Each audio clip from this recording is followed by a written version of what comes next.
The old guard to begin 6 months after Andy Copley, Nikki, Joe, and Niall started working together, taking on missions and doing everything they can to keep the global crime rate as low as possible. During one such mission, they break into the home of an arms dealer who appears to be purchasing heavy artillery, only to discover he's just a middleman, not the real beer. The actual beer is a woman seen on CCTV alongside a man. Niall immediately recognizes her and tells the team about a recurring dream that's been haunting her. In it, the same woman storms into a vast library and violently attacks the librarian. She steals several books, her eyes filled with vengeance, clearly plotting something sinister. Andy doesn't recognize the woman, but she instantly recognizes the librarian, a close friend who has walked the earth for over 2,000 years. Andy and Copley travel to Seoul, South Korea to meet the Immortal named Tua.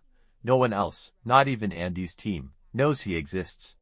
Tua had once asked Andy to keep his identity secret. He maintains detailed records of every event that impacts the lives of immortals and is genuinely impressed by the depth of Copley's research.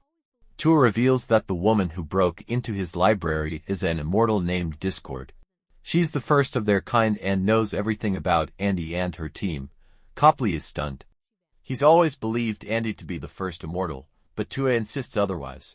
Discord, he says, had been present during the witch trials in England when both Quinn and Andy were captured.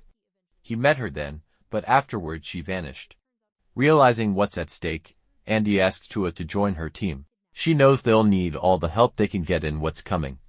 Joe has secretly been visiting Booker despite his exile. Nikki eventually catches him and is furious at the betrayal, but it turns out to be a blessing in disguise. Through Joe, the team finds out that Quinn has kidnapped Booker, not out of vengeance, but to get to Andy. Booker is eventually released and Andy is left in shock. Andy feels both guilt and dread. She had stopped looking for Quinn centuries ago, abandoning her to 500 years of agonizing endless drowning. When the two women finally meet, Quinn doesn't hold back. She was rescued by Discord while the woman she loves, Andy, gave up on her. They fight brutally and Quinn makes her position clear. She's siding with Discord. But before anything else, she demands her necklace back. Andy tries to reach her, to cut through the anger, to explain, but Quinn is blinded by rage. At first, Andy assumes Discord wants to stop them from interfering in mortal affairs, but the truth is much more devastating. Tua uncovers something unusual during his research. According to legend, if the last immortal stabs another immortal, that immortal loses their powers. Discord tells Niall that she is the last of their kind, which explains the strange connection between them, first and last. In part 1, Niall stabbed Andy and Tua believes this is why Andy became mortal. Another legend suggests that when the last immortal wounds another, it may also allow the immortality to be transferred to someone else, meaning if Niall wounds one of the immortals, that person could choose to pass their powers to another. Booker decides to test the theory. He's exhausted, his family is long gone, he wants peace, closure, an end. He and Niall engage in a friendly sword match during which she wounds him. He then quietly goes to Andy's room and transfers his immortality to her, restoring her powers, but Andy doesn't know. Copley then intercepts intel. Discord and her followers have taken over a nuclear facility in Serpong, Indonesia. The plan? Blow it up, wipe out an entire city. Over 10 million lives are at risk. Niall suspects it's just a distraction.